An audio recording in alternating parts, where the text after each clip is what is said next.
Greetings, brothers and sisters. Today we're going to be doing a reaction video to a guy by the name of Dr. Brant Bosserman. He has a PhD in philosophy of religion. He has an MAT and he has a BA. He's going to be the one to administrate the word to us Seventh-day Adventists because we are confused, according to the brother, about the seventh-day Sabbath. Yeah, it's not binding anymore, according to the brother. And we're going to sit back, and listen to exactly what it is that he has to tell us. Because we want to know. We want to know the truth. And if we are wrong, brothers and sisters, we want to know the truth. So let's give it a listen, shall we? Um, and before I jump straight into that, you still tracking with me, Miles? We good so far? We're good so far, brother. Mm-hmm. Okay, so the last thing I'm going to mention, though, is something with respect to the Sabbath. Now, the Sabbath being a 1 day in 7 holy day, um, clearly it's going to have to commemorate, as it's observed the most frequently, the most mighty and important deeds of Yahweh as creator and redeemer. And so what do you find, of course, but in Exodus 20, the rationale for the Sabbath command is given, and the function of the day is given. It says, remember the Sabbath to keep it holy. For in 6 days the Lord made the heavens and the earth, the sea and all that is in them, and rested on the seventh day. Therefore the Lord blessed the Sabbath day and made it holy. It was the responsibility of God's people as an act of worship to remember God's mighty deed of creation and his completion of it, unfolding into an eternal rest, God ever being in that seventh day, not doing more labors in a work week after that. But it's important that as redemptive history unfolds, so too does the focus of the Sabbath command.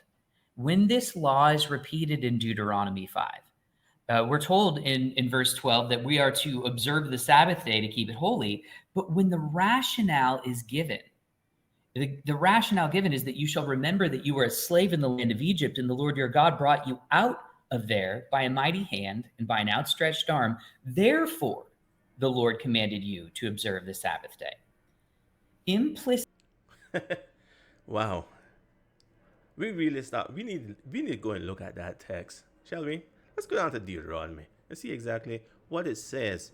Because if you pay attention, what he just said was that the reason why it says remember the Sabbath down in Deuteronomy, it was because they came out of Egypt. That's the reason why. That's exactly what he just said. Listen to the tape again and then tell me if that's not what he just said. It's pretty clear. It shouldn't be hard to understand. Now, we're going to go to the text and see exactly if the text says that that was the reason why he gave them the Sabbath. All right, here it is. Let's see what it says. If it says exactly what he says it says. So keep the Sabbath to sanctify it, as the Lord thy God had commanded thee. 6 days thou shalt labor and do all thy work. But the seventh is the Sabbath of the Lord thy God. In it thou shalt not do any work, thou, nor thy sons, nor thy daughter, nor thy manservant, nor thy maid servant, nor thine ox, nor thine ass, nor any of thy cattle, nor thy stranger. This is where you have to pay attention. Nor thy stranger that is within thy gate. Now, who's a stranger? It is a visitor. That's what a stranger is. Someone that came into your house that's not a relative. This is what a stranger is. Say, for example, if you have a business and you're renting a house or renting a place for someone to stay, that would be a stranger. He's coming inside your house. Right? He's staying with you. He pays you and all of that. He's staying with you. This person, this is where you have to pay attention. Listen to what it says. It said, nor thy stranger that is within thy gate, that thy manservant and thy maid servant may rest, as well as thou. The next verse, this is where he's coming in and saying that, the reason why it was given was so that they can commemorate, so that they can remember that there was in Egypt. That's what he just said. This is how deceitful they are. It's not talking about the Sabbath. The very next verse says, and remember that thou was a servant in the land of Egypt, and that the Lord thy God brought thee out of thence through a mighty hand and by a stretched forth arm. Therefore, the Lord thy God command thee to keep the Sabbath. What is this talking about? This isn't the reason you're keeping the Sabbath. Well, it is the reason you're keeping the Sabbath. The reason why this was given was not because you came out of Egypt. The reason why this is saying here, what this is saying, not what he's saying, what this is saying is that your manservant and your maidservant will rest on the Sabbath, just like how you rest. So the people them that you are in your house, those strangers, they ain't gonna say, okay, I need my clothes washed today. The maid servant comes to wash my clothes. Nah, that ain't happening. So why? Because when you was in Egypt, you rest there as well, right? That's exactly what Pharaoh told Moses. You make these people rest from their labor. That word rest there was Sabbath. You make these people Sabbath from their labors. He went and doubled down on them. So God just reminded them, when you was in Egypt, yeah, you rest too. It doesn't matter where you were supposed to rest. They wasn't doing that until Moses. When Moses get there, he said, something you're not supposed to be. This is before the law was given, right? It's before the law was given. Actually, let's go and take a look at that. Here it is. Exodus 5 and verse 5. And Pharaoh said, behold, remember, this is before they leave Egypt. And Pharaoh said, behold, the people of the land are many, and ye make them rest from their labor. Interesting, isn't it? They were resting from their labor. When? Was it every day? I'm going to rest today. No, parents. They were resting on a Sabbath. That's the only day they were resting.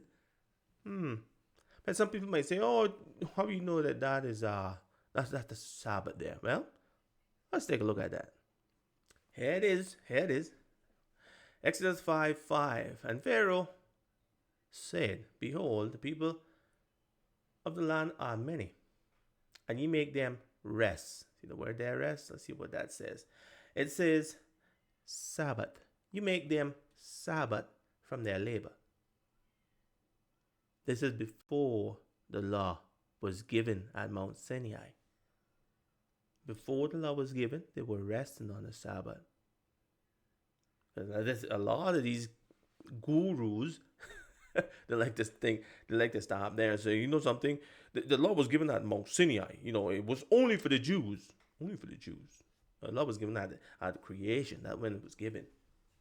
And they kept it all down. When they went into bondage, well, they was in bondage.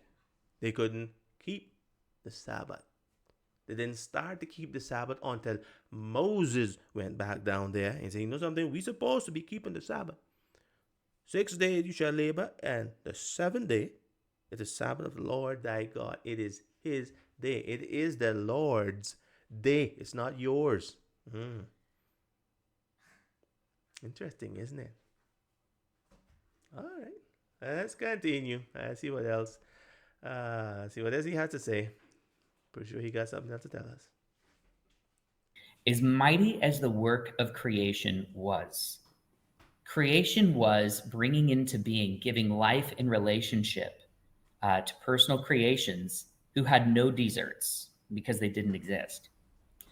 But for God to have grace on a people in history and to call them his firstborn son and confer to them relationship and new life, when they didn't, not only had no deserts for it, but deserved the very opposite, is a more wonderful thing than creation itself. You believe this? I mean, you really have to be a PhD to come up with this nonsense. He just said, you being alive is less important than this. That's what he just said. Even though God created you, I mean, that wasn't important. That wasn't, I mean, when you come to this, that you came out of Egypt, now that was, oh my goodness.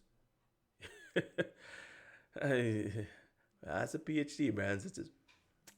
They've been a lot of schooling to come up with this. Brainwash these people.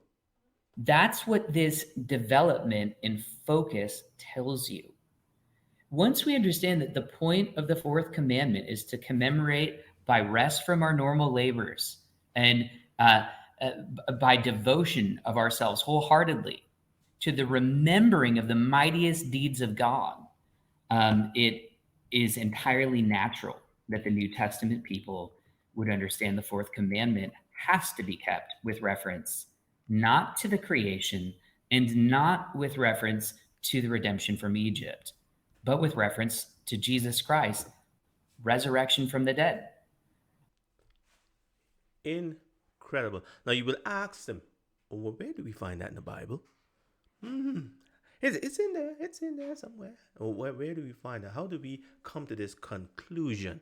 I mean, what gives us this conclusion? Yeah, it's in there. It's in there somewhere. You have to study for a couple of years and take a PhD and all of that, especially a PhD in philosophy of religion. And it's clear. Once you get brainwashed enough, you see no flaws in your logic. You consider this radical earth-shaking event and consider the commandment. First, the fourth commandment differs fundamentally from the other 9 in this respect. Okay, so that's pretty good. We getting somewhere here now. I think he's gonna get a light of some sorts, because he just agreed that the fourth commandment is different from all the rest. Yeah, let's see what this different is, because to us at Seventh-day Adventists, the difference is that God said you have 6 days to do all your work, all the stuff that you need to get done, all your business. You have 6 days to do that. The 7th day, that day you spend with me. That's what the Sabbath is. The Sabbath is simply obeying. Now, if God had said, keep Sunday, we wouldn't have a problem with it. We would keep Sunday. These people probably doesn't even realize that. If God had said, keep Sunday, we'll keep the first day of the week, because Sunday is not in the Bible. Keep the first day of the week. We will keep the first day of the week. Ain't no problem with it. The problem is that he didn't say it. Remember Cain and Abel. God said, sacrifice a lamb. Abel came and sacrificed a lamb. Cain, on the other hand, he said, no, I'm a till of the ground. And Cain went out and he got the best, the very best that he could do. He put his all into that. They try to play it down, no, Francis. He gave the very best that he could do. All his fruits, they were spotless. And he came here, I'm going to sacrifice this. This is good. This is right. And what did God say? God said, I didn't ask you for that. I did not ask you for that. And God rejected it and rejected him with it. That's what happened when you start to do things. I think God said this, but this is just good. Jesus rose on Sunday, so that means that I should keep Sunday. God did not ask you to keep Sunday. That is the problem. That's the fundamental difference between Seventh-day Adventists and you. God didn't ask you for it. It exists to commemorate God's mightiest deeds in human history. But here's the thing.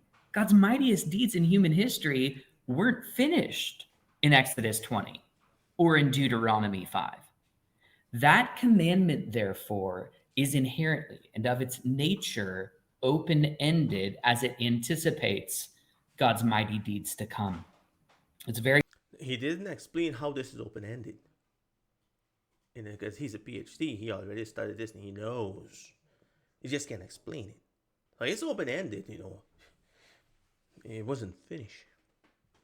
Very different, therefore, than a command to not make images of God. Okay, now he's going to get into, oh yeah, the other 9 commandment. All those that say thou shalt not, yeah, we'll do that. All them. And even the one that's the two that say thou shalt, which is honor their father and their mother and keep the Sabbath. They have a problem with honoring father and mother as well. Jesus figured that out. Say, oh yeah, all they have said korban, and I don't owe you anything. I don't owe you a thing. God said, you all break the commandment. Even back then they were doing it. You think it got better with time? No, this is all winding down. Ain't nothing getting better. All we have is the scriptures. And what we need to do is study the scriptures and understand what it says. Don't put things into it. I know it says this, but I think it might mean something else. Yeah, no. Which is static and appropriate for all time, or a command to not murder, which we would expect to be of the same general nature of application for all time. If we have a God who's actually working in redemptive history, we would expect the fourth commandment, which is a command to celebrate and to remember the mightiest of God's deeds, to change. And that is exactly the sort of thing that we are going to see in the first day of the week. Yeah, how? Where do you see that? Oh yeah, it's in there. It's in there. Where do you see that? You don't find. It's not in the Bible. Because if it was, you would be giving us text, won't you? Yeah, you give us text about what is in there. You give us text about what is not in there. And the Sunday commandment that you're talking about, guess what? That's not there. And I'll note this as well. These days of remembrance always have an anchor to the time in which the mighty divine deed occurred. Even when the Sabbath commandment for the seventh day, its rationale is altered in Deuteronomy 5, it's still appropriately anchored. Saying that's just false. The rationale is not altered in Deuteronomy 5. We already read that for ourselves. Right? We read it for ourselves. And you conveniently left out that part when you was reading parts of it. See, this is just deceitful. That's what it is. They have an agenda. I guess he's going to do what he's going to do. But so far, you ain't convincing nobody. You ain't convincing me anyway. To the seventh day. Why? Because it says to remember when your God with a mighty hand and outstretched arm redeemed you from Egypt. What day did that redemption begin? If not on the eve of the Passover, when God's people slayed the Passover lamb and then put the blood on their door frames, and where the Egyptian firstborns were killed, the Israelite ones were not. And of course, we know that that was the 14th day of Nisan, a seventh day, if not the actual seventh day of the week, a seventh day in the succession of 14. So when we see that Jesus Christ has victory over Satan, sin, and death itself, rises from the dead on the first day of the week, the most intuitive, most natural thing for any Hebrew who believed in Jesus Christ as Savior and Son of God to presume would be, this is now the focal point of our worship. There you go. There we go. He would presume. See, he used these words, right? That it's just full of it. Just coming right out. Yeah, if you presume, you have to really look into it. Because it really doesn't say it. But if you believe it says it, then yeah, it says it. Yeah. Take it from the doctor. This is just deceitful beyond words. He isn't giving you any text either. He's just saying, oh yeah, I'm the expert in the subject. You just believe whatever I tell you. This has to be. This is the first fruits. Presume. It has to be. Because the Bible doesn't say it, but it has to be. No, if you just got brainwashed as I was brainwashed, all my years of studying philosophy of religion, now you would come to this conclusion as well, because it's not in the Bible. This is a personal conclusion. Yeah, we can go against what God said because you know, I'm a doctor. I'm a doctor. What do you expect? You know how much knowledge I have? I have studied this thing and studied this thing, and then I study it some more. But the Bible has said something. It said they're forever learning and never coming to the knowledge of the truth. That's what the Bible says.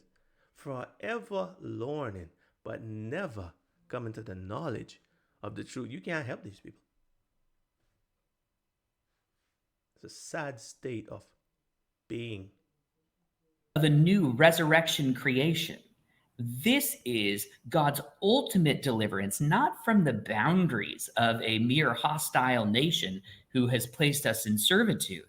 This is the deliverance of God's people from the true spiritual enemy who confronted Adam and Eve in the garden, the serpent himself, who's being crushed by Christ's heel in the cross. Okay, no, he lost me there. I don't even know what he's trying to say. He's just throwing everything out there, hoping that something would stick. And so with that conception in mind, that's the beginning of our argument for first day worship. Jesus' resurrection being clearly published as having occurred on the first day of the week in all four gospels, and frequently referenced as the third day since the Passover, with one Sabbath, a weekly Sabbath intervening, being the consistent teaching of the New Testament throughout the Gospels and the epistles. So do you have any questions for me about that, Miles? No, man, I could listen to that for another 25 minutes. Good, man. I'm just sitting there. I'm like, dude, the meat here, the getting past the spiritual milk, not dogging on people that are on spiritual milk. The Bible obviously clearly states that there's spiritual milk, but what you're getting at here is what we would call biblical theology. And I know people might be thinking, well, isn't all theology that's about the Bible or involving the Bible biblical theology?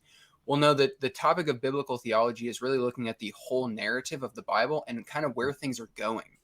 And what you were hitting at there is that there's a lot of what's going on in the Old Testament that's a lot deeper than what you may see on the surface. There's the narrative is kind of going somewhere, and that creation and redemption themselves are going somewhere. It's not just a static thing in the past, but rather it's telling us about a lot of stuff that's to come as well. And so you've kind of hinted at that. One thing I like that you mentioned as well is how between Exodus 20 verse 8 and Deuteronomy 5, 13 and 14, I think it is, there's a change in the form and the spirit of the law. Now, what do I mean by that? Folks, I'm going to have a video coming out in a couple of weeks that's going to go deeper into this. Philip Schaff brings this out in his History of the Christian Religion, and he talks about how the early church rightly recognized that there was a change in the form and the spirit between Deuteronomy 5 and Exodus 20. And what he means by that is that in one place, you mentioned this, the Sabbath was to commemorate creation. But in Deuteronomy, it doesn't mention creation, it mentions redemption, which shows us the bigger picture of what the Sabbath was really about, really pointing to... Oh, man, that's so much brainwashing. I don't know how much this I can take. Let's see if we can get back to when a good doctor is speaking. It's a fantastic question. And, here's my thought, Miles. Let's plan to go deep on that question, that new creation piece. I'll talk around it a bit here. But let's go to those scriptures in a little bit, because one of the things many Seventh-day people have appreciated how powerful this redemptive historical argument is for when we ought to worship. That God has always anchored our worship day in His mighty deeds in human history, or at the very beginning of history. And some of these people, therefore, both Seventh-day Adventists and Worldwide Church of God devotees, have developed arguments to the effect that Jesus did not rise on the first day of the week. And where in the world are these? Who in the world? Which Seventh-day Adventist are these people talking? Boy, I tell you, you got Seventh-day Adventist that does not believe that I mean, you have all kind of people out there. I really can't say that that's not true, because you have all kind of wackos out there. But I've never encountered anyone or any Seventh Day Adventist to that effect to say, okay, Jesus didn't rise on Sunday. No, that's ludicrous. All Seventh Day Adventists, at least all should. Like I say, I can't speak to every single one, because like I say, I have a whole lot of loonies out there as well. But that's not a normal teaching in Seventh Day Adventists. So if you don't mind, I'm going to try to take us in that direction for a little bit, and then afterwards we'll talk about how the Sabbath looks forward to certain things, how worship days always look forward, not only backward, and we'll talk a little bit more about new creation. Does that make sense? Yeah, go for it. Okay. Well, so, first off, just a passing observation, I would just note that Seventh-day people understand something of the implications of what I'm saying, because when they meet on the seventh day, Lord willing, their worship services are not fundamentally centered on the mighty work of God in creating the world in 6 days and resting on the seventh. They're also not fundamentally orbiting around, Lord willing, God's redemption of Israel from the national Egypt. Hopefully they're worshiping about the completed work of Jesus Christ on the cross. And of course, we have trouble with even the concept of completed work with the doctrines of the investigative judgment and things like that. If you don't know what I meant, you're listening, then forget it. That's a whole nother episode. But my point is, most people who profess the name of Christ, whether first or seventh day, get it. That when we gather together as a church, our focus actually shouldn't be the things that are mentioned in Exodus 20 and Deuteronomy 5 with respect to the fourth commandment. Our focus should be proclamation of the good news of a totally new thing having been accomplished in Jesus Christ. I got something for you. See, the Word of God, see, the problem that you have is that you have to use the Bible. That's your biggest problem.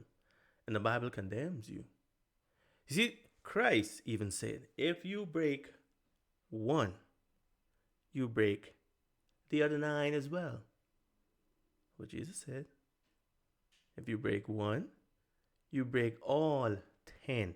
So yeah, you ain't going to be, thou shalt not kill, you ain't going to get to that. Thou shalt not commit adultery, you can get to that. Thou shalt not call the Lord's name in vain, you ain't going to get to that. The minute you break one, you break them all. That's how God sees it. Yeah, so you can continue to believe that, I studied a lot for this, and I came to this conclusion, just like Cain came to his conclusion that he could just sacrifice, offer up fruits and vegetable to God. And that was going to be enough. That was the very best that he could give. He wasn't given like, I can give this one. No, he went down. He went through meticulously, went through all his crops, and he pulled out the spotless crops, spotless fruits, spotless vegetables. He gave the very best that he could give, and that was a whole lot, brothers and sisters. God said, "No, I didn't ask you for that. What are you doing? What are you bringing? I didn't ask you for that." That's the point that Seventh-day Adventist is making. God did not ask you to keep Sunday. He specifically told you a day. And you specifically decide to ignore it. And then you're making up all this deceitfulness about Deuteronomy 5. These people are intelligent people. I just want everybody to know these aren't no fools, brothers and sisters. He can read. He can read those, 5 verses? He can read that, and I took my time to first read. That didn't say what he said. It wasn't hard, brothers and sisters, to figure that out. Let's look at that again. This is just horrible, man. Listen to what this said. That's Deuteronomy 5. Let's go down to Deuteronomy.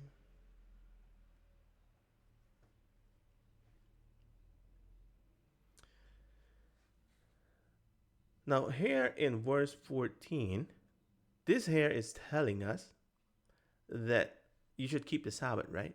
But the very last part of this says, neither thy stranger that is within thy gate, that thy manservant and thy maidservant may rest as well as thou.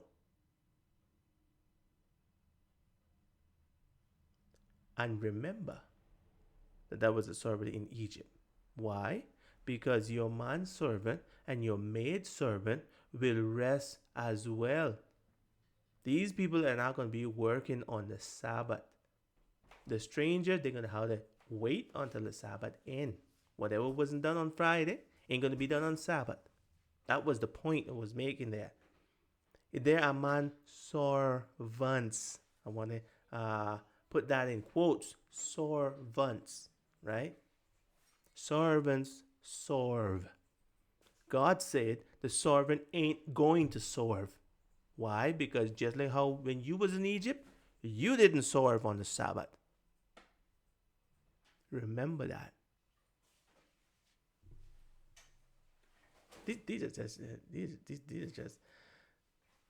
it's a horrible what they try to do with the word of God. It's just awful.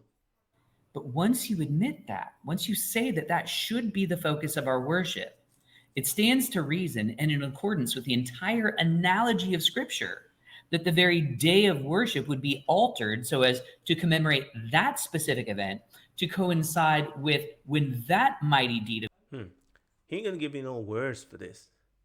Yeah, I mean, it's just obvious. It was obvious to Cain too.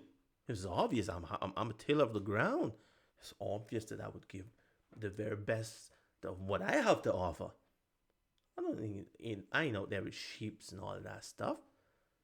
Oh, Abel is the one that's he's the sheep guy. It's not me. You know? Yeah. I'm gonna give fruits and vegetables. Make a lot of sense to me. God didn't ask you for that. That's the point. of God, the God-man Jesus Christ He ain't occurred, gonna accept it. and hence we would expect for there to be a new sort of worship. And you had mentioned earlier, a new creation. I mean, the concept in 2 Corinthians 5:17 that if anyone is in Christ, he is a new creature. The old things have passed away. Behold, new things have. Let's read that too, because I'm not I don't want to take his word for it. Saying something new has come, whereby men have been reconciled to God, God not counting their trespasses against them, and all of that in Christ. If new things have come, things have been made new, a mighty deed, an unprecedented deed of God has occurred in human history, then the most intuitive thing for any Bible reader to listen to how important he's putting in. Oh my God, this is such an important thing. But God didn't have enough importance to tell us about it. No, you come to that. If you want to come to that conclusion, you go ahead and go to that conclusion. This was so important that God ignored it. Right? Tell me, did he ignore the Sabbath? The Sabbath was at creation. It was pretty important to God. The very first thing he said, you're going to keep the Sabbath. Right? It was pretty important to God back then. That didn't have anything to do with the death of his son, right? No. When his son died, God was like, hey, I don't think I'm going to mention that. But it's very important. You all should really understand the importance of Sunday worship. You should not really understand the importance of that. I can tell you about it, but yeah, you have to really read in between the lines and under the lines and over the lines and behind the lines, and you'll find it. I'm gonna hide it from you. conclude is that we must have worship that centers around that thing, and that the timing of it would reflect that. And so here's the thing, though, as alluded to, a case is frequently made to the effect that Jesus did not rise from the dead on the first day, chiefly from those who come from either a Messianic Christian perspective. So I've seen Messianic Jews make this argument. I've seen Worldwide Church of God advocates make this argument in an article that is on the internet. I don't know if you want to put in your comments or something for people to look at, but that I've drawn up is directed against the arguments developed by a man named Richard T. Rittenbaugh, who's a Worldwide Church of God member. But the argument that they make, it tends to center on Matthew 12:40. So I'm just going to go ahead and read that. In this passage, it says, "For just as Jonah was 3 days and 3 nights in the belly of the sea monster, so will the Son of Man be 3 days and 3 nights in the heart of the earth." The argument that gets made is that this requires Jesus' body to have been in the tomb for 72 hours. One would think if you multiply 24 by 7, it actually gives you 72 hours. 24 by 3, sorry. It actually gives you 24 hours. 72 hours, sorry. I'm getting all confused now. It's rubbing off on me. So, let me say that again. If you multiply 24, which is 24 hours, by 3, the total is 72 hours. Christ said that he was going to... Now, this is when you really stop and listen to this. Christ couldn't put it any clearer, right? He says, in 3 days, how much is 3? No, 3 is less than 3. All right. The third day. How much is the third day? The third day is also less than 3. Okay. It gives us another term. It was 3 days and 3 nights. 3 days. No, that's not clear either. After 3 days. No, after 3 days and definitely after 2. Can't help these people. Can't help these people. As if 3 days and 3 nights carried with it a strict 72-hour time frame. And the argument is that this can't coincide with the classic versions of the Holy Week, where we have Jesus eating some sort of a pre-Passover, replacement Passover meal, you could call it, on Thursday evening, which would have been at the beginning of the day we call Nisan 14. And then Jesus is crucified on the day of Nisan 14, which would be the day of preparation for the Passover. And then he's in the grave for Saturday and then rises again on Sunday. That you wouldn't have a full 72 hours in the heart of the earth if that were the case. And I'm just curious. That should tell you something. For someone that's a PhD, that has all this education, that should tell you something. The Bible tells you how much time in 4 different ways. 4. What else can they tell you? 4 different ways in 3 days. The third day, 3 days and 3 nights.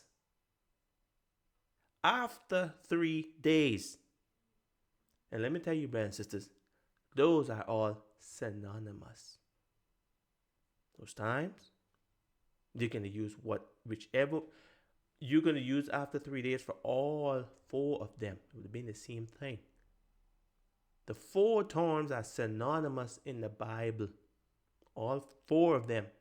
It means the exact same amount of time. If you don't understand what the third day is, the third day is pretty simple. The third day means 3, accomplish. That's how the numbers work, right? It's an ordinal numbers. You don't have 0. Ordinal number. Actually, let me just take my time and go through this just a little bit. This is just to show you the lunacy of these people. Now, eventually he's going to start talking about inclusive time, exclusive time. This is some complicated stuff. No, it's not complicated at all. See, inclusive time means what you're seeing on the screen right now, that is the first hour.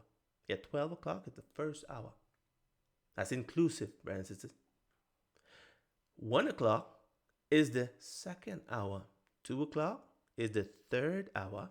And 3 o'clock is the fourth hour. That's inclusive reckoning of time.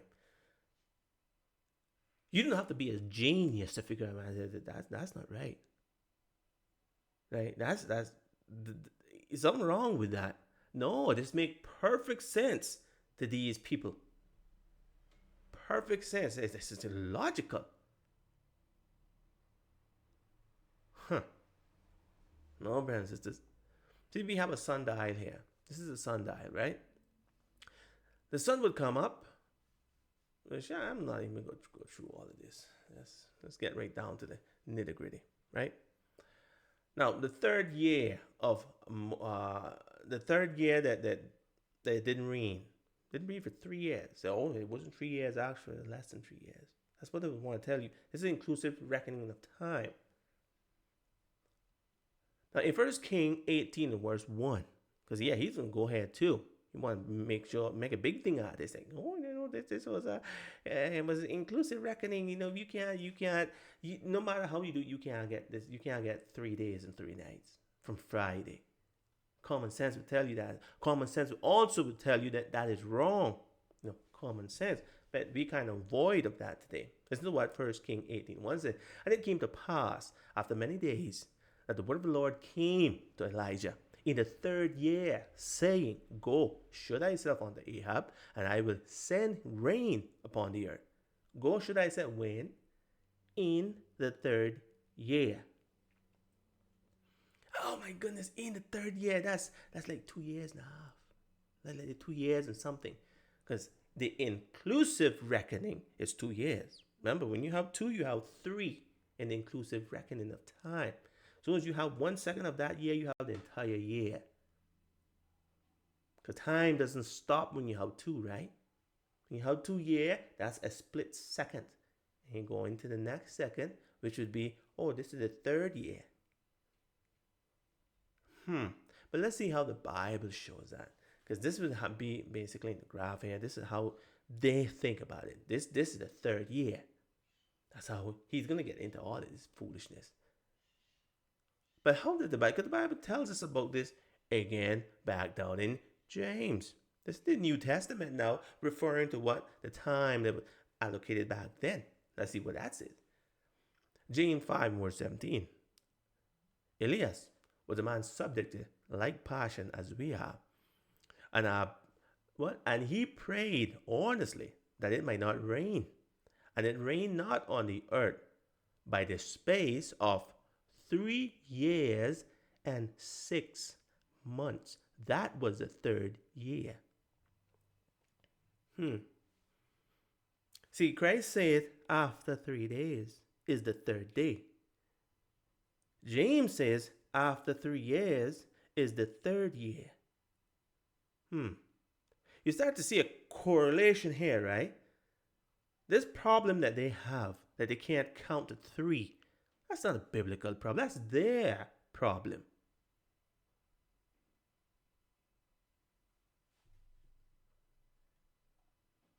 This is what the 3rd year looks like.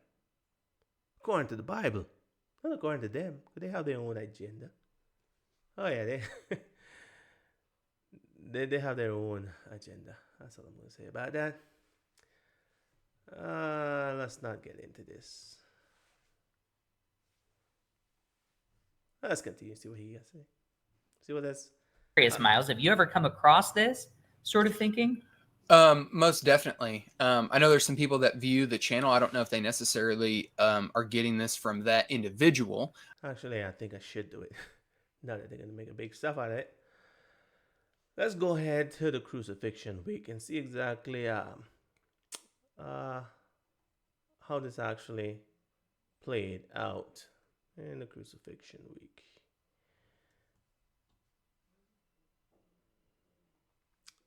Alrighty. All right, let's see what we have here. We have Sunday. Let's do it right here. Right there. I should probably make that a little bit smaller. There we go. Should be, hopefully everybody should be able to see that. This is what a personal study look like. See, I want to take their time and go through everything that's in the Bible. And then come to the conclusion that the Bible give. Not your conclusion, not my conclusion, the conclusion that the Bible give. Okay? One thing is certain, that Christ rose on Sunday, right? That's perfectly understand. Christ rose on Nisan 18. That's the day it was. How do we know that? Pretty simple.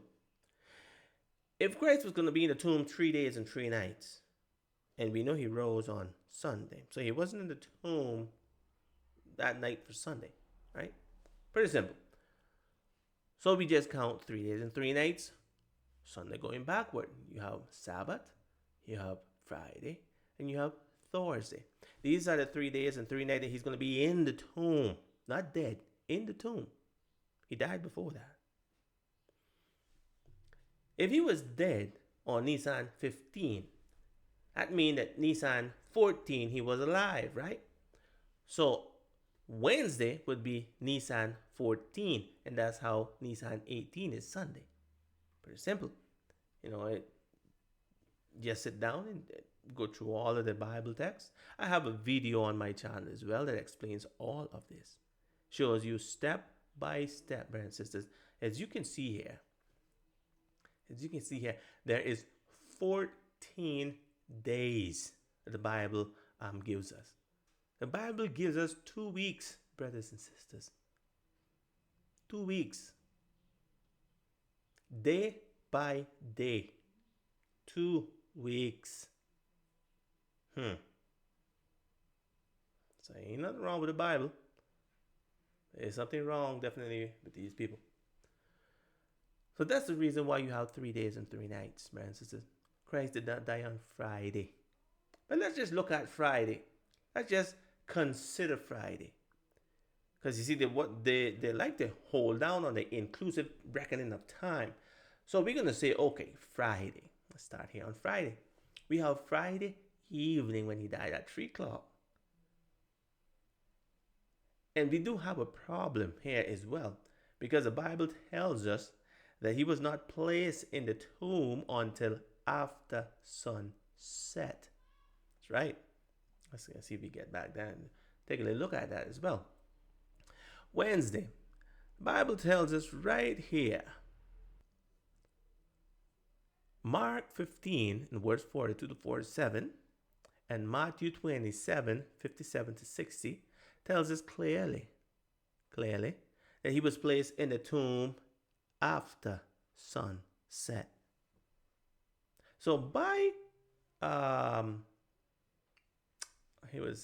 reason, we should not be able to count Friday. But we're going to give that because it doesn't matter to these people anyway, right? We're going to give him Friday too. Even though he wasn't in the tomb on Friday, we're going to say, okay, we're going to pretend that he was in the tomb on Friday. He was buried before sunset, okay? So let's just do that because we want to help him out as much as possible. Because if we don't, they have a serious problem. So we don't want to do that either. So let's just say Friday, good old Friday. Christ dies at 3 o'clock, 3 p.m. He is placed in the tomb just before sunset. So that would give us the leeway to take all of Friday. So you have Friday night and Friday day. Right? Beautiful. So that's 1 day and 1 night. Right? And we have Sabbath. That's 1 day and 1 night. There you go. That's 2 nights and 2 days so far. And we have Sunday. 1 second of Sunday, that's all we need. An inclusive reckoning of time. So we have 3 nights and 3 days. There you go. Problem solved. That's how we get the 3 nights and 3 days. You see, the problem is that Christ said after 3 days as well. So if these is the 3 days and 3 nights, after 3 days, which day is that? Are you going all the way into Jesus rose on Monday?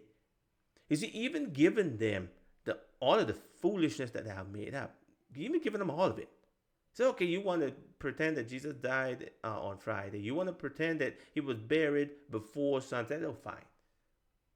Even giving them all that they asked me, see, it still doesn't work. Because if these are the 3 days that they're talking about, after 3 days, brother and sister, it would be after that, right? Ain't no two ways about that. After 3 days, it would be Monday. That's the day that Christ was going to rise. And we knew that he rose on Sunday. So Monday's wrong, and they are wrong.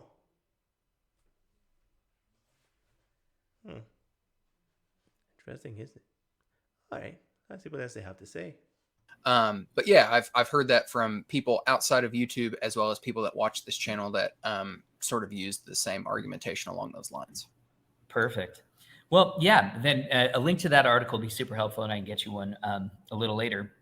But here are the sorts of observations that we have to make. I mean, this argument is entirely misguided. There are other supportive pieces of evidence that they try to throw out there, but they generally take this as the ground for tossing out the classic, idea of Holy Week and what transpired in it. And then as the alternative theory goes, typically they'll try to argue that Jesus was rather crucified on a Wednesday, that Thursday was, I'm about to get jumbled here. Come on, you can do it. You can do it. Crucified on a Thursday, that... No.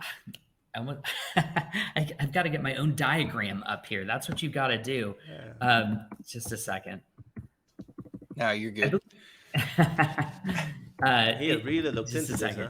Yes, no, it's going to be that. Be sure that Jesus was crucified allegedly on a Wednesday. On Thursday, there was the Feast of Unleavened Bread. Friday in between is kind of a free day where people could do stuff, and then Saturday is the seventh-day Sabbath. And then Jesus is raised from the dead. They will usually argue around 6 p.m. on Saturday, crucified around 6 p.m., or actually buried and dead at 6 p.m. on Wednesday, making for a full 72 hours. Now, there's almost no evidence, anything you could even point to support this scheme. We'll talk about what they do. But I want to say a few things about just the argument that 3 days and 3 nights, it has to equal 72 hours. There's no way that you can read the Gospels as if this were the case.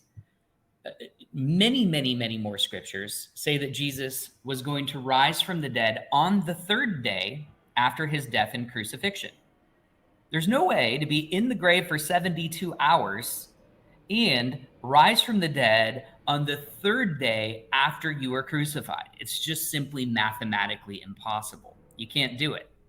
And so that sort of bizarre number crunching that often goes on, I should say, in Seventh-day Adventism and in such circles it's grossly mistaken. But the biggest problem is the failure to recognize this common biblical phenomenon of counting lengths, distances, and time frames either inclusively or exclusively. There it comes. And we do this on such a regular basis, day to day, that we miss it, but we all count things slightly differently, especially when it comes to spanning a partial unit or a partial standard unit of space or time. I'll give you an example. I asked my kids recently, if we were to count how many steps we had on our stairway, should you count the bottom floor and should you count the top floor? I'm just curious. What would you be inclined to do, Miles? I've never actually been asked this question before. And when you're posing, let me just jump in here right away. That's pretty simple. You see, you said count the steps. Every time you have to lift your leg, that would be a step. So you do not count the floor. Right? Common sense would tell you that. You don't count the floor. You count the steps every time you lift your leg. So you will count the step that's above the floor. You start from there.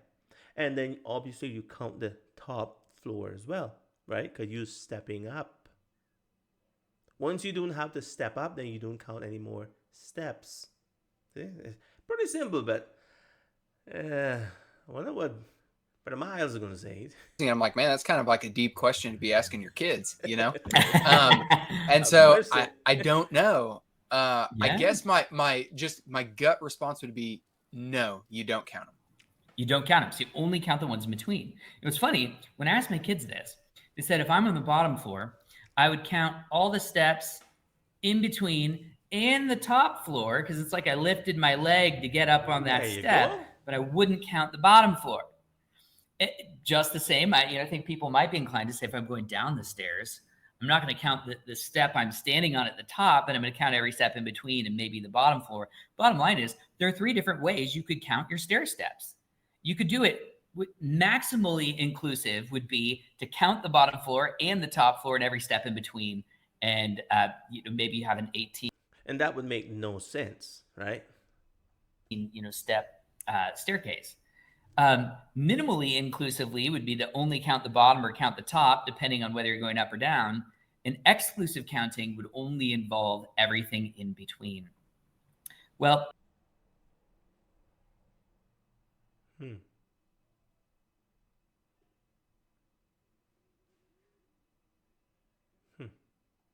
here's the thing. All of those are legitimate ways to count something. And that's the problem. You see, he said that all of them are legitimate ways. I mean, you can take any one. Even though one would be, 10 steps, the other one would be 9 steps. And the other one would be 8 steps. It's all the same. It doesn't matter which one you take. They'll all give you different numbers. But I mean, it's the same thing. It's the same thing. They don't see a problem with that. See, this is the problem that they have. They have this idea that everything is subjective. If you feel it that way, then yes, this is okay. If you feel that way, yeah, you can roll with that. No, no, you can't. If there is 10 steps, there's 10 steps. There's not 9 and there's not 8. It's 10. Because if you remove 2 steps, is that the same thing as having 10 steps? No, it's not. And see, this is the way they think. Everything is subjective. It all depends on how you feel, and that's going to be their downfall. One of the things that arises in Old Testament studies when you're trying to date events and kind of line them up with other secular histories is that Egyptians would antedate a king's reign. What that means is that if a king began to reign in succession of his father in June of 2023, they would count the next 6 months as his first year. And then his second year would begin on New Year's Day, and they would go forward. Well, the Babylonians did the exact opposite. The new king began reigning in the middle of the year. They would count the next 6 months as a 0. And then his first year of his regency would begin on New Year's following those first 6 months. I don't know where he get that from. I wouldn't doubt that's probably true. He ain't given nothing for you to check this thing by. But let's just say it is true. What he's saying here is actually true. At least it's what he's saying now, right? The last one would actually be the way that we count today. Right? That would be the way that we count today. So it's exclusive, the way that we see numbers today, not inclusive. We have 1 until, and we have 0 until we have 1. So you get 0, 0.1, 0.2, 0.3, 0.9, 1. So as long as we have 0, we have 0 days. Even though it's a day, it's half a day. It's 0 days. So we count today. When we get to 1, we got the first day. That's how we count today. That's how we was taught in school, in kindergarten. That's the way we was taught. You have the first day when you get 1 day. You have the second day when you get 2 days. You have the third day when you have 3 days. But these genius, the PhD, the doctors, they said, no. When you have 2 days, you have the third day. I mean, how? It. Let's continue. Both of those are reasonable ways of counting, but of course you can imagine how that would muck things up if you're trying to correlate different time frames. You think? Well, the Bible validates. Yeah, the Bible does this. That's what he want to prove. Yeah, the Bible does this too. It's all muddled up in there. Now, when God tells us a time, we can't really take it for what God said. We have to. God, at one point, he was feeling some kind of way. At another point, he was feeling some other kind of way. And he gave us different times, different ways of reading the time. Yeah, because God is like that. At least his God is like that. I have no doubt it's God. Validates both inclusive and exclusive counting. And this is the one he said. See, this is what he just said, that God in his word actually gave us inclusive and exclusive counting. I wonder where he get the exclusive counting. I wonder if you can give us any example of exclusive counting, because I haven't been able to find any inclusive in the Bible. Brothers, I've looked all through the Bible for these inclusive reckoning of time that they're always talking about. I don't find any. That accounts for how sometimes Jesus' stay in the tomb can be described as 3 days and 3 nights. That's an inclusive way of describing a burial that spanned 3 days and just calling it 3 full days. Sometimes it's described exclusively, so that when it says that Jesus is going to rise from the dead on the third day, it's clear that the time frame within which he's in the tomb is going to have to be shorter than a full 72 hours. And listen to what he said. It's going to be shorter because third day is in 3 days. That's what he's trying to tell you. The third day now is 2 days and 1 second. That's the third day. That's inclusive reckoning of time, brothers and sisters. See, it's all subjective to these people. It's not that God say, okay, how God works, brothers and sisters, is this way. He gives you a time. It says it's not less than. That's the way God works. It's not less than.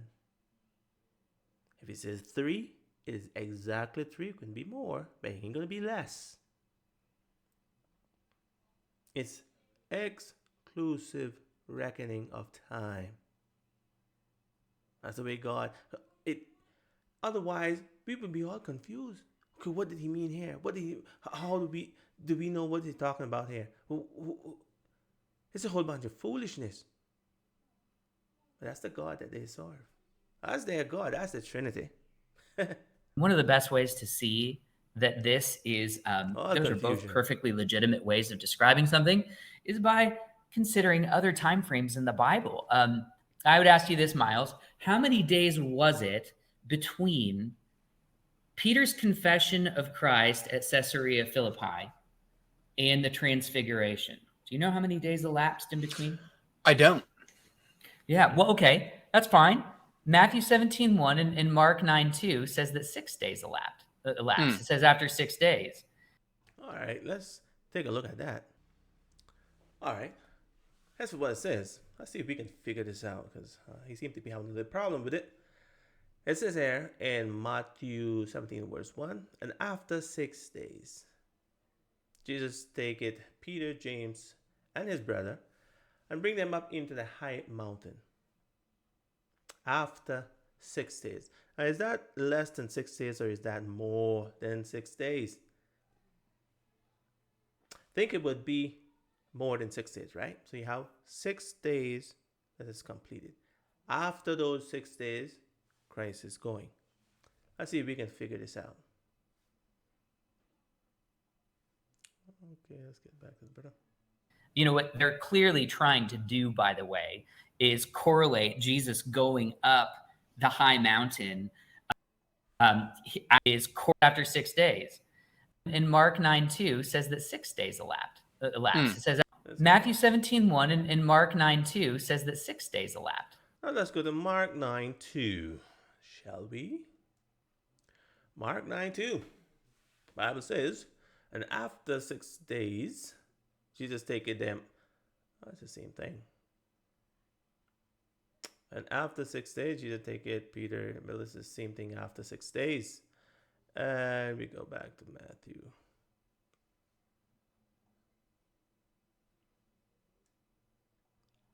So that, I guess that would be correct.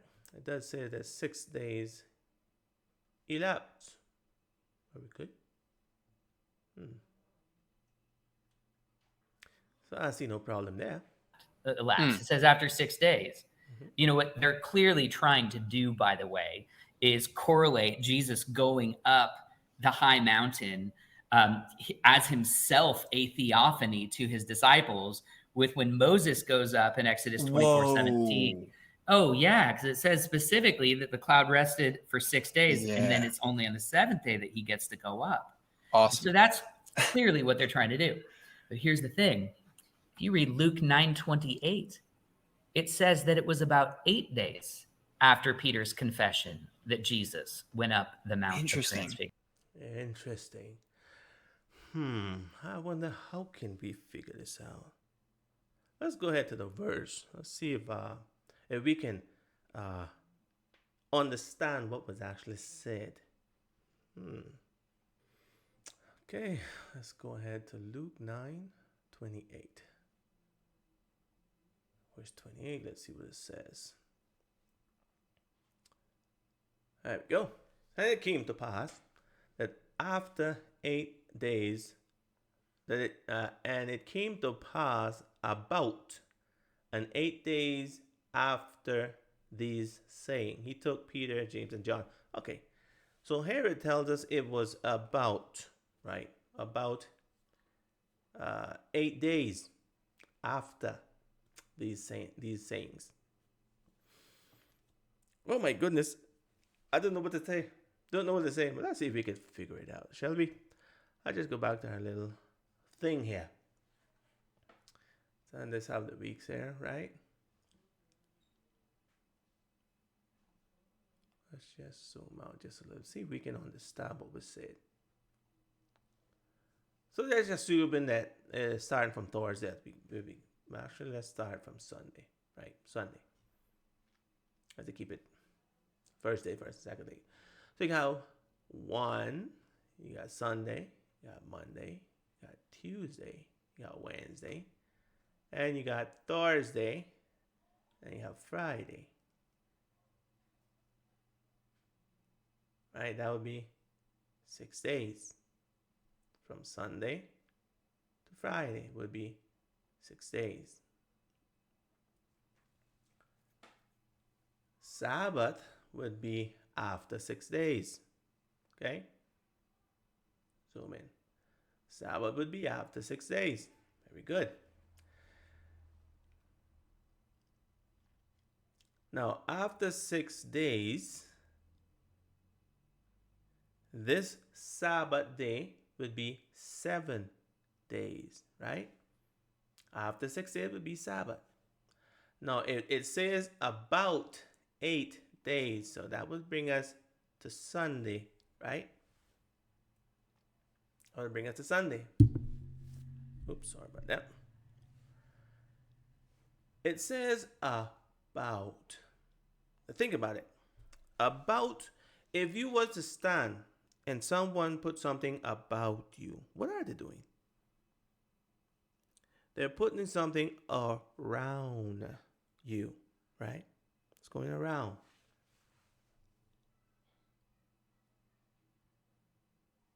I should probably, no, I can mark this.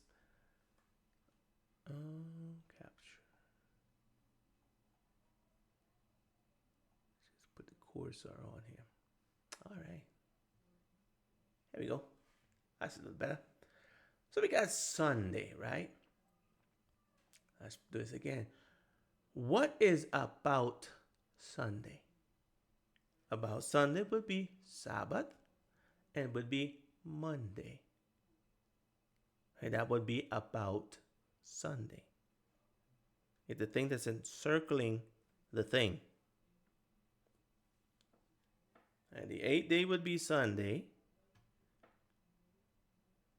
And about Sunday, you would have Sabbath and you would have Monday. Okay, let's see if we can figure this out now, right?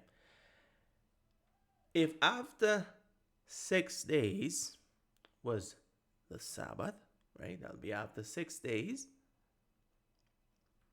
About Sunday, where do you think we should go? Would it be Sunday, which would be 8 days? It wasn't. You can't take Sunday because it is about Sunday. It's around there. Just like if you're going to do something, you stand and someone make a circle about you. You're not the circle, right? You're not included. So you can't take 8 days. It would either have to be the Sabbath or it would have to be Monday. Which one would it be? You see, you have two other texts that tells you it was after 6 days. It's not after 8, and it's not 8. You have two texts that tell you exactly the amount. You see, this is the problem with these people. Clear Bible text is too complicated for them. Now, those two clear Bible texts, after 6 days, they just can't fathom that. They can't fathom it. I don't know what the word that mean. But, I have one other text. This one is all vague. This one says about 8 days. There you go, it's 8 days.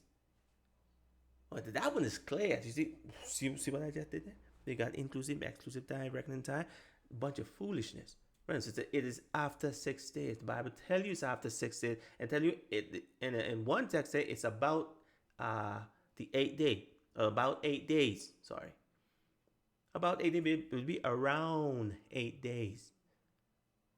It ain't gonna go to the right, man. It says that you have to go to the left because you have two texts that's telling you it is after 6, so it can't be after 8. Okay. That's the way you study the Bible. Complicated. Very complicated for these people. Gotta leave them alone. Gotta leave them alone. As I say. Alrighty, let's get back to the video.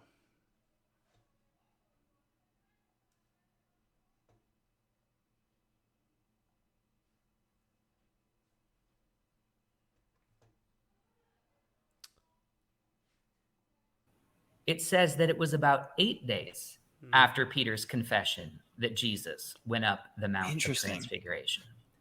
The one is clearly counting days with exclusive of the two events between which the time period elapses. The other one is counting it inclusively. Willfully ignorant. That's what that's called. And Luke just has a different purpose. He has a different aim. His aim is he wants you to see Jesus' transfiguration as an anticipation of Jesus' resurrection glory, which will also happen on an 8th day. That's the...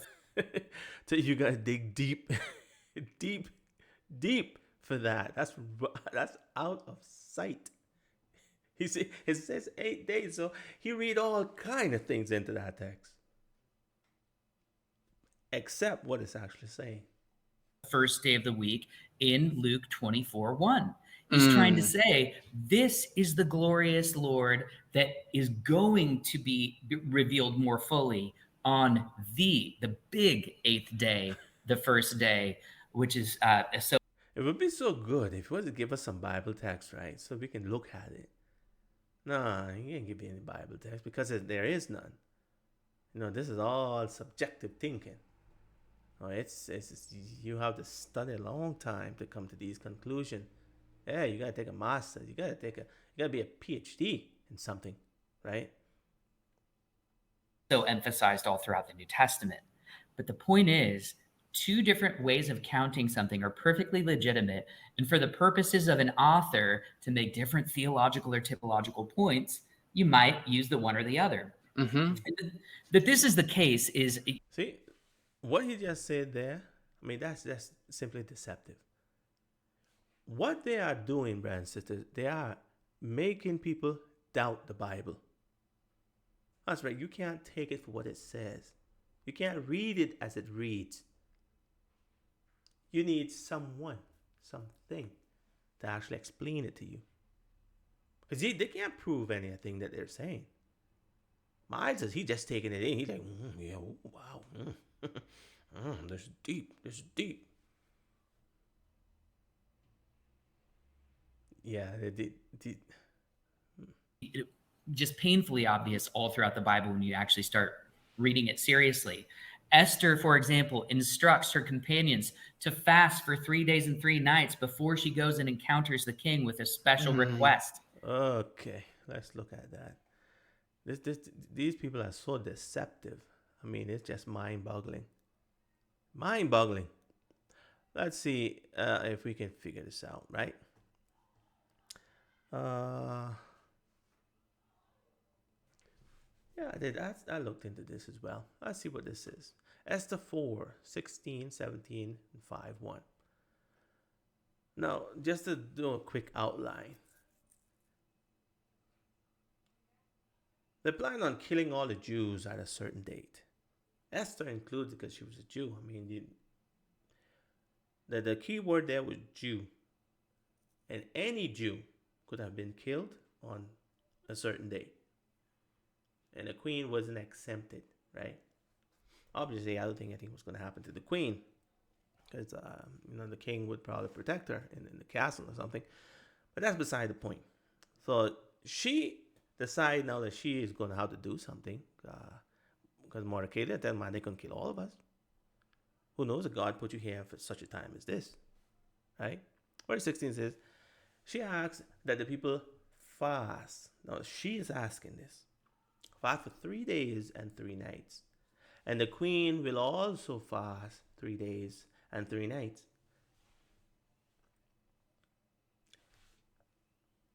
This happened after, right?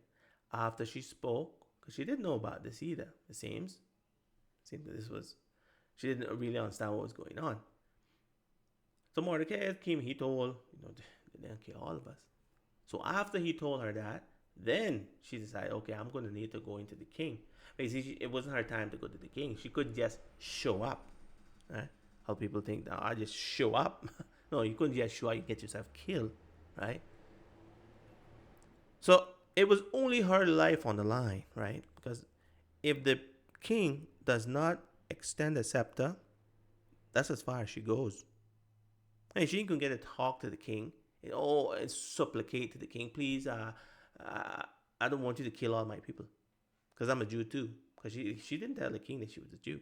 Same because Mordecai said, don't tell anybody you're a Jew. So they didn't even know, right? She knew. And listen to this. She knows that if the king doesn't extend the scepter, she is dead.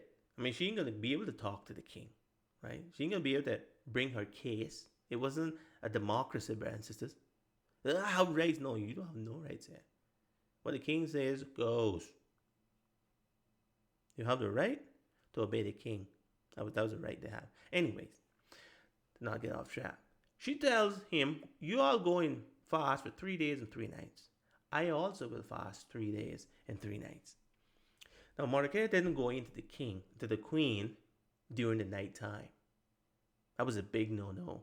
He waited until morning to go and see the king. Morning. The queen wasn't walking up and down in the courts there like you see on the television during the nighttime. No, Bensitter. They had to be. You can just imagine the queen walking up and down like you see in television during the nighttime, talking to people. Kind of thing didn't happen. This is when Haman figured out that his days was numbered. Yes, he said, this guy, he want to kill me. And the king so upset, he got up, he went out of wherever it was. He went out on the porch or something. The king come back and he find Haman next to the queen. Next, he wasn't doing anything. He was just, please talk to the king. But he just got a little too close. When the king saw that, they put something on, he goes and hang him. She wasn't walking up and down the night, brothers and sisters, common sense. I mean, it's kind of void to these people. They don't know how much common sense, but they should know, because they wouldn't want their wife to be doing that either, walking up and down during the night, seeing people during the night, seeing another man during the night. No, that kind of thing don't happen. I said there was some serious results. Same thing would happen to you if you were to try that kind of foolishness. So first day, that's when she started to fast. 17. Micaiah does exactly what the queen asks and fast for 3 whole days and 3 whole nights. Right? That's what he gonna do. Everybody's fasting for this amount of time. They're like, they didn't really take 3 days. I mean, when they said 3 days, they could have just mean 2 days and 1 minute. It really didn't matter. They were only going to kill all of them. I mean, who cares, right? It wasn't that important. They wasn't going to fast exactly 3 days and 3 nights. No, they were just, they're subjective people. They can only fast 1 day, 2 minutes, 1 minute from day one, the whole 24 hours of today, and 1 minute for tomorrow, and that's the 3 days and 3 nights. Who's counting, right? Yeah. No, brothers and sisters. They fasted for 3 whole days and 3 whole nights. She was fasting. When the night ended, that's 3 days and 3 nights. The morning, she went to see the king.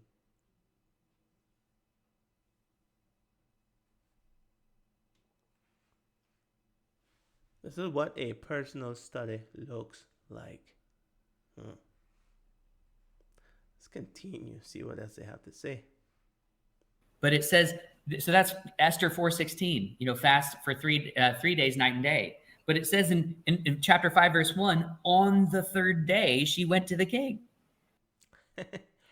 On the 3rd day. So that should tell you something, right? It should. It should tell you something. Of course, these people they don't get anything, but it should tell you something, right? It should tell you that the 3rd day was after those 3 days and 3 nights. Someone with common sense would say, okay, they're fasting for 3 days and 3 nights. There's no way to say, okay, they wasn't really fasting for 3 days and 3 nights, right? It wasn't actually 3 days and 3 nights. It was like 1 day, 1 night, or was it 2 nights and 2 days? Something like that.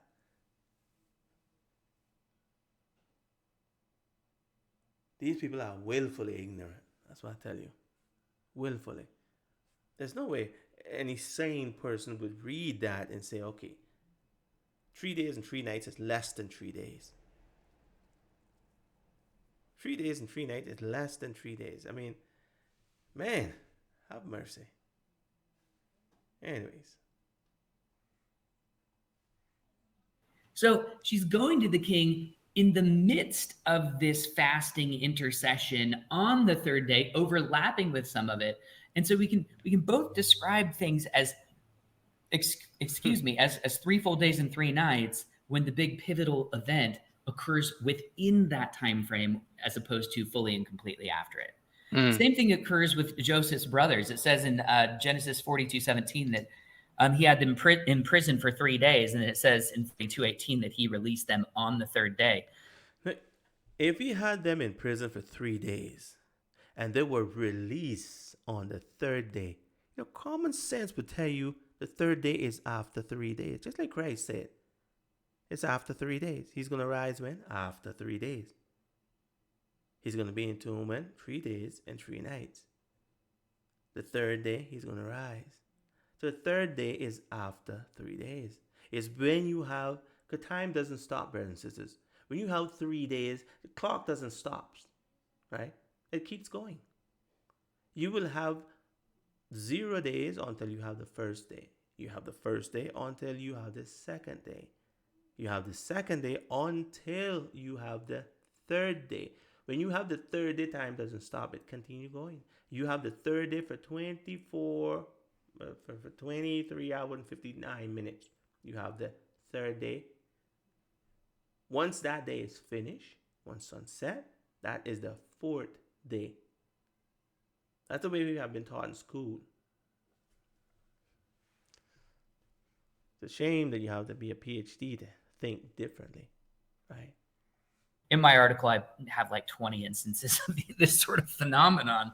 But my point is this: there is no contradiction of the traditional straightforward passion narrative that has Jesus crucified on a Friday, in the grave all of Saturday, and rising early on Sunday. None at all.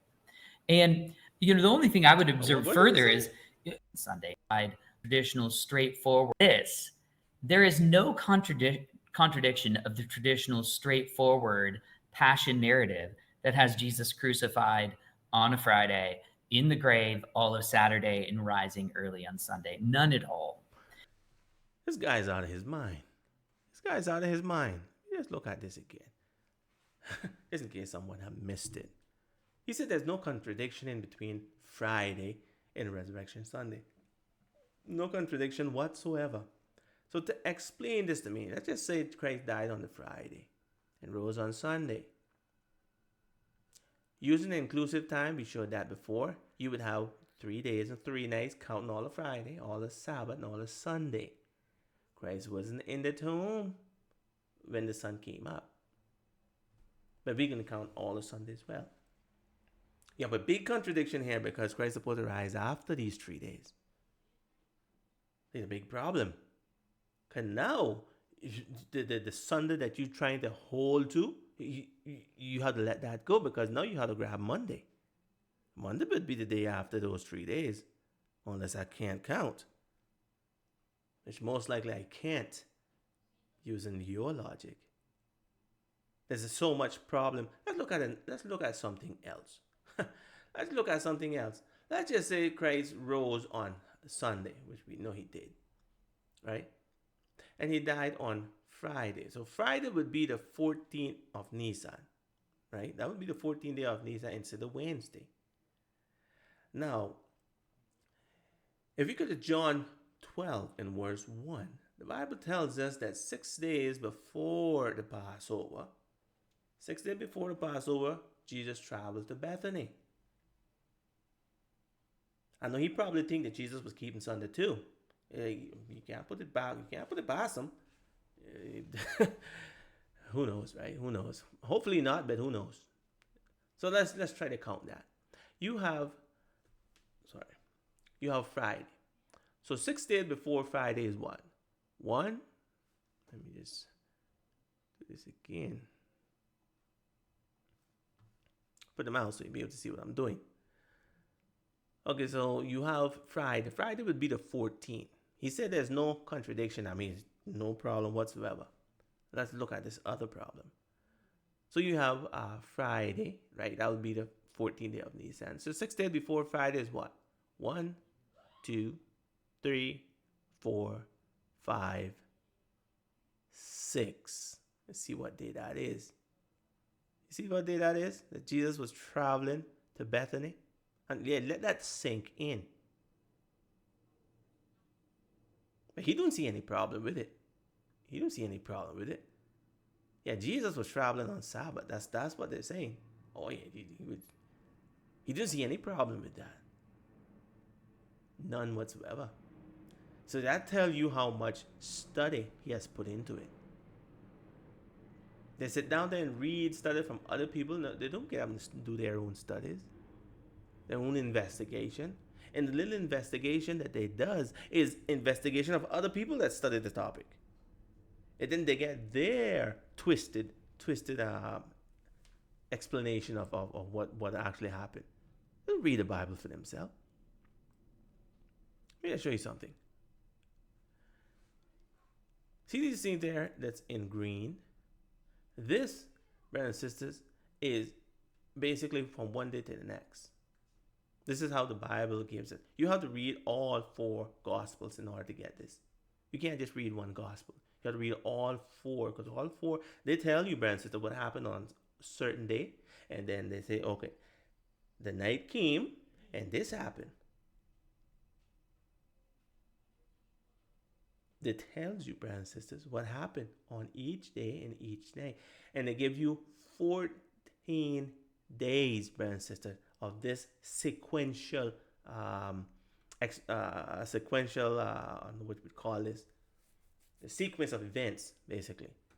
Give you 14 days. Yeah, that's how clear the Bible is.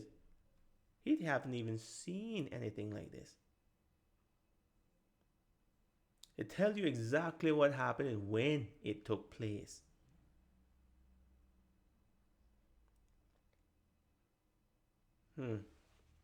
These people are just willfully ignorant. That's all it is. Willfully. You can't help them. And, the only thing I would observe further is, we only need to ask, what is the theological intent of Matthew in so describing the time frame of Jesus' burial as 3 days and 3 nights? Why does he elect to use this sort of inclusive time frame to describe it that way? And I would submit Incredible. Now, 3 days and 3 nights is inclusive. He's all confused. the answer is straightforward. First of all, to allude to Jonah's 3 days and 3 nights in the heart of the earth. But that only pushes the question back a little bit further. Why did Jonah describe his descent into the abyss in the fish that way? And the answer is to connect both Jesus and Jonah with the third day of creation. There we have the third day of creation. Have mercy. Yeah, I don't know where he's going with that one. Maybe he'll explain it. Have 3 days, all in succession, described as a day and a night, an evening and a morning. And what happens the third day of creation? Well, earth is raised up above the chaos of the seas. And not only that does dry land appear, and of course, men are made of dust. And so these two men are brought up from the abyss, you could say.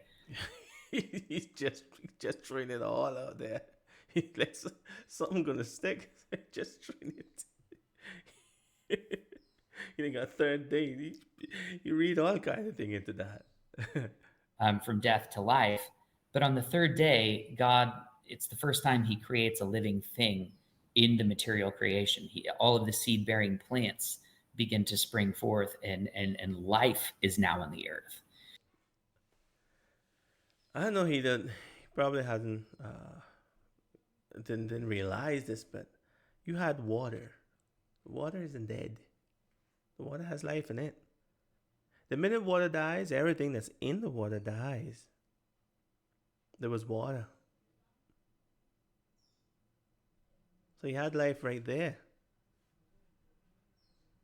So Jesus' third day resurrection is described as happening is a 3 day and 3 night thing to allude to this work of creation and for it to be apparent that Jesus is the ultimate sort of third day injection of life into reality. Oh, he's really and rising again. So I hope that's all clear enough. Does that? Yeah, man. Again, there's just like so much meat there. Okay, I could listen to that for right now because I know I can't listen to it anymore. I'll probably have to do another video for the rest of this because this is getting really, a little too long as well as it is. But have mercy, you really gotta be. I don't know. You really had to really, man. You gotta really. I mean, really. Have mercy, man. I don't even know what to say. How in the world can he equate it, the third day of creation with, say, okay, how do you come to that conclusion? I mean, what are your rationale? What is your reason for bringing that into discussion? What's your reason? It makes no sense what you're saying. And he knows it. He's like, oh, no, who cares, right? I'm going to drink my Fresco. You all think about it. Yeah, it'll make sense sometime. You just keep on studying, listening to people like me. And eventually, you'll be brainwashed enough that you accept all this nonsense that I'm saying. Oh, yeah. All right, brothers and sisters, I think we're going to leave it here. I'm going to probably have to, I really have to do some more study with this guy, Miles. I'm going to do some reaction video to him as well. Because he's a 70 Adventist. He was a former 70 Adventist. His father really, really let him down. See, the problem that we have in 70 Adventism today is this problem of the, we would say, of the Trinity. Because Miles know that we are not Trinitarians. Yeah, he made that pretty clear. See, his father was telling him that we were. He was smart enough to figure that out. That no, this isn't Trinitarian that what we believe. Even with the level of deception that has been spouted, I will have to say, in the Seventh-day Adventist Church about the Trinity. Even with all the deception that we have put in there, trying to make this thing fit within the Seventh-day Adventist Church, even with all of that, he was smart enough. He had enough common sense to know that this isn't Trinitarian. We believe something else. We have another God, and you better believe we have another God. We definitely have another God. We don't believe in your Trinity. Any Seventh-day Adventist that's worth his salt would have to agree, but you see, most does not. They're just like Miles. Everything is what's the word? Everything they take it like, if it feels good, do it. Yeah, Miles was smart enough to understand that. I said, yeah, these people are Seventh-day Adventists, they ain't really Trinitarians. Yeah, his father was telling him, yeah, we Trinitarian. I'll bet you anything his father was there telling him how Trinitarian it was. He was smart enough to say, no, y'all. Sorry, Pops, but y'all are Trinitarian. Y'all ain't Christian. Yeah. Anyways, man, I'm going to leave it here for right now. I'll try to get back again with another. Actually, I think I'm going to make another video. Continue with this same. Let's see how much reaction I can do to the nonsense that they're spouting here. So with that said, may God bless and keep you. And you have a wonderful Sabbath. Bye-bye.